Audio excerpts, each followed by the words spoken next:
오늘 우리에게 주시는 말씀은 출애굽기 20장 1절에서 6절입니다.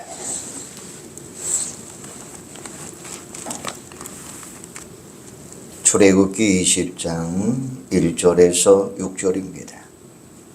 하나님이 이 모든 말씀으로 말씀하여 이르시되 나는 너를 애굽 땅 종 되었던 집에서 인도하여 낸 내 하나님 여호와니라.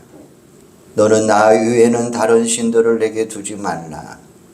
너를 위하여 새긴 우상을 만들지 말고 또 위로 하늘에 있는 것이나 아래로 땅에 있는 것이나 땅 아래의 물속에 있는 것에 어떤 형상도 만들지 말며 그것들에게 절하지 말며 그것들을 섬기지 말라.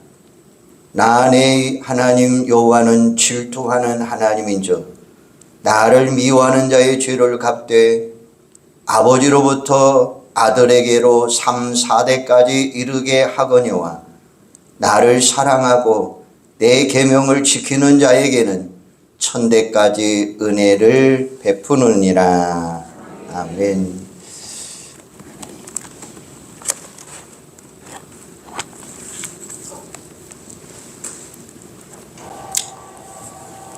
설날을 맞이하면 누구나 복받고 싶어 하는 것이 우리 사람들의 모습들입니다.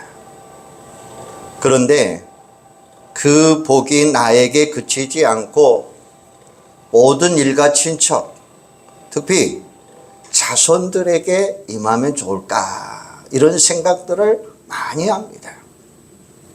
어떤 면에서는 나보다 자손들이 저 잘되기를 원하는 마음, 간절함이 있습니다.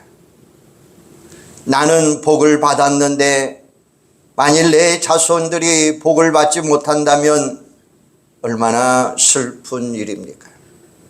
그래서 이 시간에는 어떻게 하면 나도 복을 받고 자자손손 복을 받을 수 있을까? 그 비결이 뭔가 한번 살펴보겠습니다.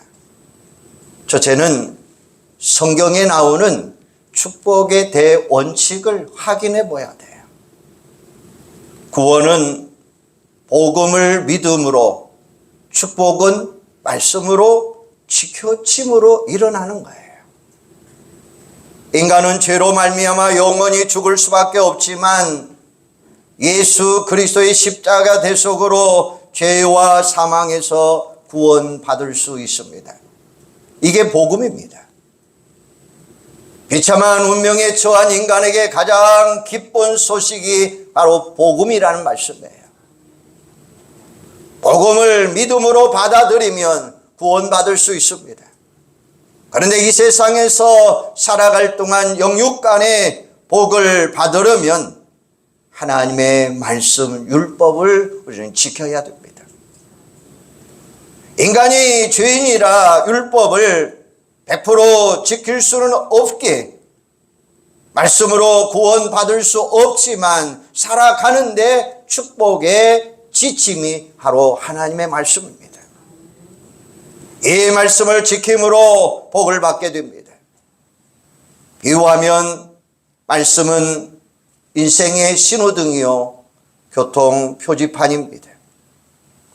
신호등과 표지판을 잘 지키면 안전하게 잘 갈 수는 있는 것처럼 말씀을 지키면 복된 인생을 잘 살아갈 수 있다는 말씀이죠. 오늘 본문은 십계명의 일부분입니다. 모세가 시내산에서 하나님께 받은 것으로 하나님의 말씀의 핵심입니다. 하나님이 우리에게 주신 인생의 헌법입니다. 특별히 6절 말씀에 보면 놀라운 약속이 들어있어요. 1000대까지 복을 받을 수 있다는 거예요. 나를 사랑하고 내 계명을 지키는 자에게는 1000대까지 은혜를 베푸느니라. 할렐루야. 여기서 1000대라고 하는 것은 산술적으로 1000시대를 의미하는 게 아니에요. 한 세대를 30년만 쳐도 3만 년이라고 하는 계산이 나옵니다. 하지만 산술적인 의미가 아니고 일종의 수사법, 즉 강조법입니다. 그만큼 오래오래 자자손손 복을 받을 수 있다는 거예요. 정말 우리 모두가 바라고 원하는 게 축복이잖아요. 이를 위해 꼭 필요한 전제 조건이 있는데 그것은 온전한 신앙이라는 말씀입니다. 비유로 말하면 신앙에 뼈대가 있어야 된다라는 거예요. 그래서 이 시간에는 신앙의 뼈대가 있는 집안에 관해서 말씀을 나누려고 합니다. 아무쪼록 오늘 말씀을 통해서 그 베개를 배우시고 천대까지 복을 누리는 여러분의 가정과 개인과 온 식구들이 되시기를 주님의 이름으로 축복합니다. 십계명은 출애굽기 20장 1절에서 17절에 기록이 되었는데 오늘 본문은 서론과 1계명, 2계명에 대한 말씀입니다. 먼저 서론의 부분을 보면 하나님이 이 모든 말씀으로 말씀하여 이루시되 나는 너를 애굽 땅 종 되었던 집에서 인도하여 낸 내 하나님 여호와니라 라고 말씀하셔요. 십계명을 주시는 하나님은 어떤 분인지 분명하게 말씀하고 있어요. 나는 전능자, 구원자, 절대 주권자이신 하나님이다 라고 말씀하고 계셔요. 하나님은 이스라엘을 애굽 땅에서 우리를 구원해 주셨습니다. 특별히 애굽 군대를 홍해에 수장시킴으로 인해서 이제 이스라엘은 시내산에 당도합니다. 하나님의 놀라운 기적, 하나님은 권능자, 전능자, 구원자 모든 것을 마음대로 하실 수 있는 주권자라고 하는 사실을 우리에게 분명히 선포하고 계시는 거예요. 그런데 하나님은 자신을 가리켜서 또 어떤 분이다라고 소개하고 있느냐 하면 5절에 보면 나의 하나님 여호와는 질투하는 하나님이다 라고 또 이렇게 표현하고 계셔요. 질투하는 하나님. 여기서 질투라고 하는 말은 인간 수준의 변덕스럽고 저급한 질투를 말하는 게 아닙니다. 불같은 사랑을 의미하는 게 질투예요. 이런 말이 있죠. 사랑의 반대말은 미움이 아니라 무관심이라는 말씀이에요. 하나님이 그만큼 우리 인간들을 사랑하시기에 꼭 축복하셔야 했기에 뜨거운 관심을 가지시는 사랑을 말씀하고 있는 거예요. 하나님을 거부하면 징계라도 해서 돌이키게 하시는 강력한 사랑의 하나님이라고 하는 말씀입니다. 따라서 인생의 축복과 저주의 갈림길은 절대 주권자이신 하나님과 어떤 관계에 있느냐에서 달라질 수 있다는 사실입니다. 그러니까 신앙의 뼈대가 중요한 거예요. 5절에 보면 나의 하나님 여호와는 질투하는 하나님인즉 나를 미워하는 자의 죄를 갚되 아버지로부터 아들에게로 3, 4대까지 이르게 하거니와 나를 사랑하고 내 계명을 지키는 자에게는 천대까지 은혜를 베풀어 주느니라 라고 말씀하셔요. 하나님을 거역하고 미워하는 자는 3, 4대까지 저주를 받고 하나님을 사랑하는 인생은 천대까지 복을 받을 수 있다고 하는 사실을 말씀하고 계시는 거예요. 이것은 어떤 사람이 죄를 지으면 무조건 자손 3, 4대까지 저주를 받는다. 어떤 사람이 하나님을 사랑하면 무조건 천대까지 복을 받는다. 이 뜻이 아닙니다. 이것은 영적인 영향력을 의미하는 거예요. 그런데 어떤 분들은 이 구절을 오해해서 어려운 일이 생기면 조상의 죄 때문에 고난당한다 생각하고 있습니다. 그것은 한마디로 말하면 비성경적인 사상입니다. 신앙은 각각, 인생도 각각입니다. 아무리 조상이 죄를 많이 지었어도 나 자신이 신앙생활 똑바로 하면 됩니다. 예수 안에서 저주는 끝이 되는 줄로 믿으시기를 바랍니다. 로마서 8장 1절에 보면 이제 그리스도 예수 안에 있는 자에게는 결코 정죄함이 없나니 이는 그리스도 예수 안에 있는 생명의 성령의 법이 죄와 사망의 법에서 너를 해방하였느니라 라고 말씀하고 계시는 거예요. 예수님을 제대로 믿으면 저주는 끝이다 라는 말씀입니다. 다만 조상이 하나님을 거역하고 잘못된 삶을 살았다면 자손들의 그 영향권에 처할 수는 있어요. 영적인 분위기가 악한 가운데 유혹을 받기 쉽고 죄를 짓기 쉽습니다. 당연히 복을 놓칠 수밖에 없는 거죠. 또한 악한 사단의 미혹에 넘어져 고난 많이 당할 수도 있습니다. 그러므로 특별히 조심하고 열심을 내야 됩니다. 하지만 기죽을 필요는 없습니다. 자손 스스로가 확실한 신앙으로 살아가면 과거 집안의 부정적인 영적인 분위기는 얼마든지 극복하고 복된 인생, 승리하는 인생을 살아갈 수 있다는 말씀입니다. 조상이 신앙생활 잘한 경우는 너무너무 복된 말입니다. 영적으로 유리한 환경을 조성할 수 있습니다. 좋은 영향력이 될 수 있습니다. 보고 듣고 배운 게 다르고 영적인 분위기와 흐름이 다를 수밖에 없다는 것입니다. 그 가운데 자손들의 신앙생활 잘할 수 있고 조상의 기도가 응답되어 잘 될 수 있습니다. 하지만 주의사항이 있습니다. 나는 가만히 있어도 자동적으로 복을 받는다, 아니란다, 이런 생각 곤란합니다. 신앙은 각각, 인생도 각각입니다. 아무리 조상의 신앙이 좋아도 자기 자신이 엉터리라고 하면 복을 받을 수 없다는 생각 가지시기를 바랍니다. 최소한 기본이라도 해야 돼요. 조상의 신앙은 마치 디딤돌과 같은 것입니다. 담을 넘어갈 때 디딤돌이 없으면 얼마나 힘이 듭니까? 그러나 디딤돌이 있으면 쉽게 넘어갈 수 있습니다. 우리 스스로 넘어지지 아니하도록 우리는 조심하시기를 바랍니다. 그러므로 신앙은 항상 나 자신이 중요한 거예요. 조상적부터 신앙이 내려왔다면 이를 잘 계승해 나가는 여러분들이 되기를 바랍니다. 나 자신도 신앙생활 잘하고 자손들에게도 전수해 주어야 됩니다. 이것을 가르쳐서 계대신앙이다 라고 이야기합니다.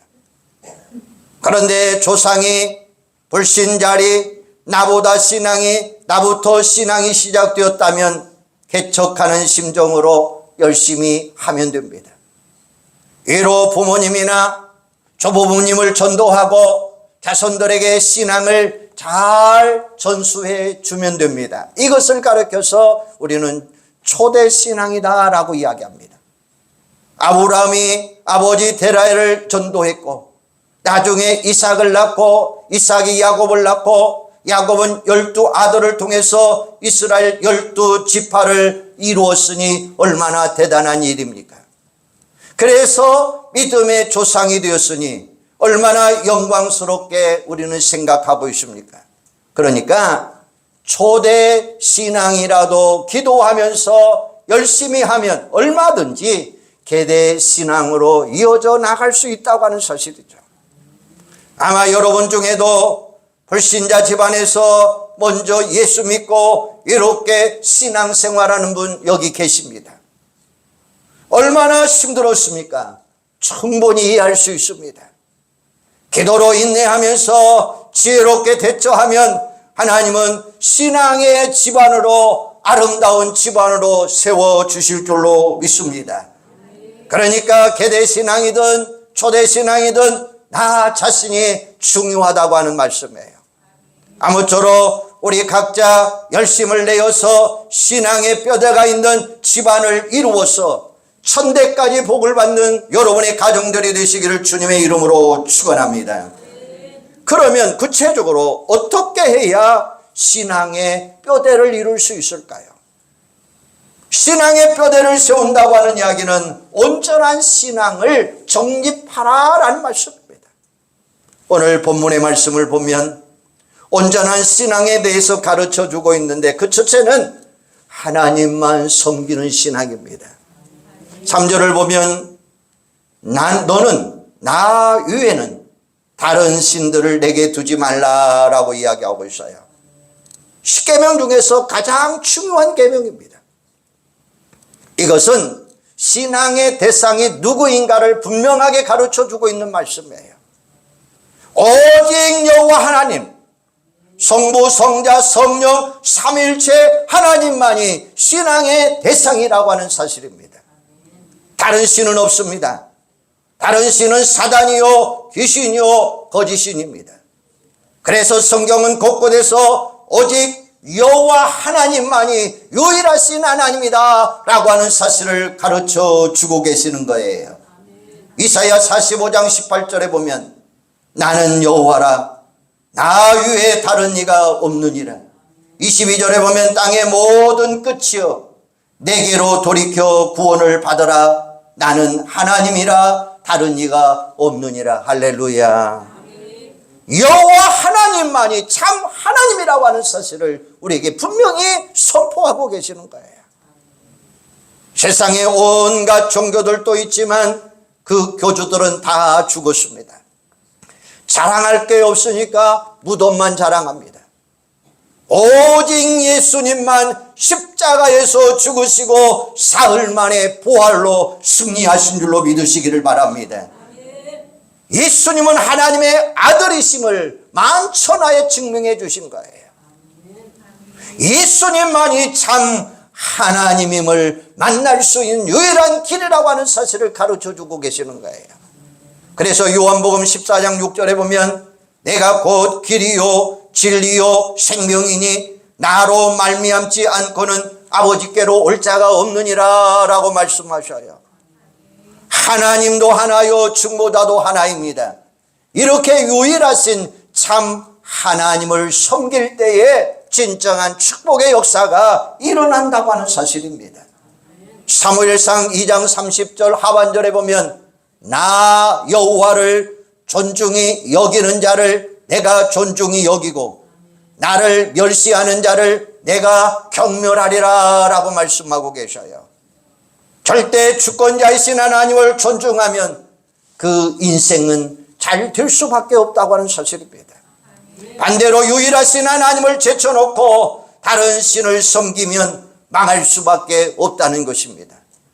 다른 신들은 다 거짓이요 우상이요 헛것인 줄로 분명하게 믿으시기를 바랍니다. 그들은 인생을 구원할 수도 없고 참된 복을 줄 수도 없습니다. 오히려 인생을 미혹하고 인생을 망쳐놓을 수밖에 없는 거예요. 오늘날 과학시대에 누가 다른 신을 섬기겠느냐라고 반문하겠지만 그런 사람들이 수두룩하다고 하는 사실이에요. 인간은 영혼을 가진 종교적인 존재라고 하는 말씀이에요. 그러므로 하나님을 만나지 못하면 다른 신이라도 찾게 되어 있습니다. 마치 어려서 부모를 잃은 고아가 부모가 정확히 누구인지 몰라도 여전히 부모를 그리워하는 마음이 있어서 부모를 찾아 헤매는 것과 같은 이치라는 말씀이에요. 하나님을 만나지 못하면 다른 종교를 의지하거니와 하다못해 미신이라도 숨기고 무속이라도 빠져서 점을 치게 되어 있는 것이 우리 인간의 모습이라는 말씀이에요. 여러분, 이런 슬픈 이야기 아십니까? 어른들은 물론이고 요즘 젊은이들이 얼마나 점집을 많이 찾는지 모른다는 거예요. 인터넷에 점술 사이트가 너무나 많이 나와 있습니다. 대학가에 점집이 성행합니다. 사주 카페나 타로 카페가 널려 있습니다. 30분에 5만 원이라고 써 있어서 사람들을 유혹합니다. 아예 교인 환영 비밀 보장이라고 써 붙이기도 합니다. 특별히 요즘 사회가 불안하고 미래가 불확실하다 보니까 더 심하다고 하는 사실이에요. 전국의 무속인과 역술인이 무려 50만 명, 그리고 연간 시장 규모가 6조 원에 달한다고 하고 있습니다. 금년에는 국회의원 선거가 있어서 더 난리치고 있습니다. 유명한 점쟁이들이 상한가를 이룬다고 하는 이런 슬픈 이야기입니다. 유튜브에 널리 퍼져 있고 심지어 방송이나 신문에서조차 그들의 점괘를 소개할 정도로 이야기하고 있습니다. 그런데 웃기는 것은 사람들이 잃어버려서 그렇지 과거의 유명한 점쟁이들이 점친 내용들은 다 틀리다고 하는 사실이에요. 그런데 또 속고 싶어서 안다라느냐라고 속으로는 외친다는 거예요. 여러분, 미래의 일은 하나님의 주권 상황입니다. 인간은 하나님을 믿고 신뢰하면서 그분의 말씀을 우리는 따라가야 됩니다. 우리가 말씀을 묵상하며 기도하면 성령님께서 우리 인생을 한 걸음 한 걸음 인도해 주실 줄로 믿습니다. 그런데도 어리석게도 무속이나 주술에 미혹되어 대학 갈 때, 사업할 때, 선거 출마할 때, 취업할 때, 결혼할 때, 건물 지을 때, 주식 투자할 때, 점을 치고 부적을 사고 구출하고 난리를 치고 있다고 하는 사실입니다. 이런 것들은 모두 다 사단을 섬기는 행위요, 하나님이 가장 싫어하시는 행위입니다. 신명기 18장 10절에 보면 점쟁이나 기룡을 말하는 자나 요술하는 자나 무당이나 진언하는 자나 신접한 자나 박수나 좋은 자를 너희 가운데 용납하지 말라. 이런 일을 행하는 모든 자들 여호와께서 가증히 여기시느니라. 이런 가증한 일로 말미암아 내 하나님 여호와께서 그들을 내 앞에서 쫓아내느니라 라고 말씀하셔요. 하나님이 이토록 싫어하시니 우상 숭배는 물론이구만 미신이나 무속, 역술 등에 빠진 사람들은 반드시 망하게 되어 있다고 하는 사실이에요. 말로는 좋지 못하다고 하는 사실입니다. 개인도 가정도 국가도 마찬가지입니다. 구약 이스라엘이 그래서 망했습니다. 절대 주권자이신 하나님이 싫어한 짓을 하면 어찌 복을 받을 수 있겠습니까? 여러분, 사단이 복을 줍니까? 그의 졸개인 귀신들이 복을 줍니까? 절대 그렇지 않습니다. 우리는 오직 하나님만을 섬기고 자손들에게도 참 신앙의 전수를 통해서 천대까지 복을 받을 수 있는 여러분들이 되기를 주님의 이름으로 소망합니다. 두 번째는 하나님을 올바로 섬기는 신앙이에요. 4절에 보면 너를 위하여 새긴 우상을 만들지 말고 또 위로 하늘에 있는 것이나 아래로 땅에 있는 것이나 땅 아래 물속에 있는 것에 어떤 형상도 만들지 말며 그것들에게 절하지 말며 그것들을 섬기지 말라라고 말씀하셔요. 다른 신을 섬기는 것도 우상인데 하나님을 섬긴다고 하면서 우상을 만들어 놓고 섬기는 것도 역시 우상 숭배입니다. 하나님은 영이십니다. 형상화할 수 없습니다. 눈에 보이는 하나님의 형상은 오직 예수 그리스도밖에 없다고 하는 사실입니다. 그래서 요한복음 1장 18절에 보면 원래 하나님을 본 사람이 없으되 아버지 품속에 있는 독생자 예수님이 나타났느니라 라고 말씀하셔요. 하나님은 영이십니다. 인간이 절대 볼 수 없습니다. 그럼에도 불구하고 하나님이 독생자를 인간의 형상으로 우리에게 보내주셨습니다. 그러니까 예수님을 보면 하나님을 만날 수 있습니다. 그런데 안타까운 것은 교인들 중에도 다른 신을 섬기거나 하나님을 섬긴다고 하면서 우상 숭배하는 사람들이 많이 있다고 하는 사실이에요. 그러면 하나님이 기뻐하지 않습니다. 그런 사람은 절대 잘 될 수가 없다고 하는 사실입니다. 양다리 걸치는 신앙입니다. 이런 신앙의 형탕을 가리켜서 흔히 혼합주의다라고 이야기합니다. 구약의 이스라엘이 바로 이런 행위를 했습니다.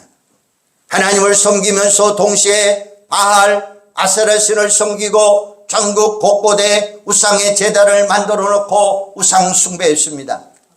영적으로 바람을 피우다가 그들은 다 망해버리고 말았습니다.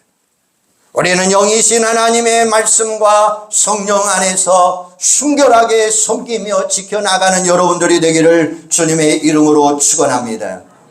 세 번째는 하나님의 말씀을 철저히 지키는 신앙이에요. 하나님만 섬기고 하나님을 바로 섬기는 사람은 또한 하나님의 말씀을 지킵니다. 출애굽기 20장 6절에 보면 나를 사랑하고 내 계명을 지키는 자에게는 천대까지 은혜를 베푸느니라 라고 말씀하셔요. 하나님을 사랑하는 증거가 무엇입니까? 하나님의 말씀입니다. 예수님도 이렇게 말씀합니다. 요한복음 14장 15절에 보니까 너희가 나를 사랑하면 내 계명을 지키느니라 라고 말씀하셔요. 이것은 하나님을 섬기는 성도로서 마땅히 의무인 동시에 더 나아가 복을 받을 수 있는 길이요 특권입니다. 바로 말씀을 우리는 잘 읽으라는 말씀이에요. 예를 들면 돈가방이 무거우면 좋습니까? 싫습니까? 좋냐 안 좋냐고 물어서 무거운 것이 아니라 다시 한번 물어볼게요. 돈가방이 무거우면 나빠요? 좋아요? 안 좋은 사람 아무도 없죠. 돈을 중립적으로 잘 쓴다면 저는 많으면 많을수록 좋은 줄로 믿으시기를 바랍니다.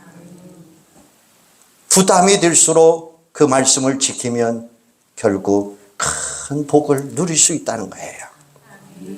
야고보 1장 25절에 보면 실천하는 자니 이 사람은 그 행하는 일에 복을 받느니라 이렇게 말씀하셔요. 그러므로 항상 말씀을 가까이 하고 깨닫는 대로 실천하셔서 큰 복을 받는 여러분들이 되기를 주님의 이름으로 축복합니다. 이와 같이 우리 하나님 잘 믿으시고 하나님 올바로 섬기시고 하나님의 말씀을 잘 지켜 잘 살아가는 우리 온 교우들이 되기를 주님의 이름으로 소망합니다. 이게 바로 신앙의 뼈대를 세워가는 거예요. 이런 신앙을 자손들에게 전수해야 될 책임이 누가 있느냐? 나에게 있다고 하는 사실이에요. 그렇게 하기만 하면 우리 하나님이 약속하셨어요. 그 약속이 뭐냐? 천대까지 내가 복을 주리라. 할렐루야. 국민일보 미션 라이프에서 이런 기사를 읽었습니다. 7대가 100년 넘게 신앙의 대를 이은 집안의 이야기입니다. 그 주인공은 박문희 연동교회 공로공사입니다. 이분은 90세입니다. 교회에 충성하는 것은 물론이고 사회적으로는 한국 걸스카우트 연맹 총재까지 역임하신 분이십니다. 그분의 어머니는 애국지사 신은경 권사님이고 이모 할머니는 우리나라 최초의 여의사인 박예서 선생님이십니다. 그 집안에서 얼마나 많은 신앙의 인물들이 배출되었는지 모릅니다.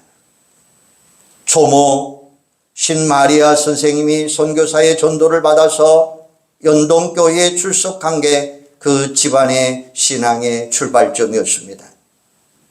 조모는 증조모 정혜신 선생님을 전도했습니다. 박문희 권사님의 증손까지, 그러니까 7대가 100년이 넘도록 연동교회를 잘 섬기고 있다는 거예요. 그런 가운데 영적으로 육적으로 번성하고 세상에서 속공과 빛의 사명을 감당하니 엄청난 축복이 그 집안에서 7대까지 이루는 신앙의 뼈대를 이루어 갈 수 있었다고 하는 이야기입니다. 여러분, 나도 복받고 후손들도 대대손손 복을 받는 비결이 뭐냐? 열심히 공부하고 공부시키는 겁니다. 땀을 흘려 일하는 것입니다. 더 좋은 것들, 그러냐 신앙의 뼈대 세우기 위하여 한 가지 빼놓으면 모든 것은 허사입니다. 참 하나님 바르게 섬기시기를 바랍니다. 말씀에 순종하시기를 바랍니다. 온전한 신앙을 이어가는 게 이게 바로 신앙의 뼈대를 이루는 거예요. 아무쪼록 저와 여러분 모두가 신앙의 뼈대가 있는 집안을 가꾸어서 예수님의 재림날까지 자자손손 영육간의 복을 누리며 하나님의 영광을 빛내시다가 모두 다 천국에 들어가서 영생복락 누리는 여러분들이 되기를 주님의 이름으로 축원합니다. 기도하겠습니다. 하나님, 오늘 우리는 십계명을 통해서 분명하게 말씀합니다. 하나님을 섬기면 천대까지 복을 누릴 수 있지만 하나님을 떠나면 3, 4대까지 저주를 받느니라 분명하게 선포하셨습니다. 우리 온 성도들이 나도 복고 나도 복을 받고 자자손손 복을 받는 자들 되게 하여 주시옵소서. 참 하나님을 바르게 섬기고 말씀에 순종하여서 온전한 신앙을 바로 이어갈 수 있는 신앙의 뼈대가 이루어지는 아름다운 가정이 될 수 있도록 주여 도와 주시옵소서. 연동교회 박문희 권사님처럼 아버지 하나님 7대의 후손을 이룰 수 있는 이런 놀라운 역사들이 우리 교회를 통해서 자자손손 이루어가는 신앙의 뼈대가 있게 하여 주시옵소서. 그래서 온 성도들이 하나님이 주시는 복의 복을 누릴 수 있는 자들 되게 하여 주시고 아버지 하나님의 말씀처럼 천대까지 이루는 축복을 누릴 수 있는 복된 가문들이 되도록 하나님 축복하여 주시옵소서. 예수님의 이름으로 기도하옵나이다. 아멘.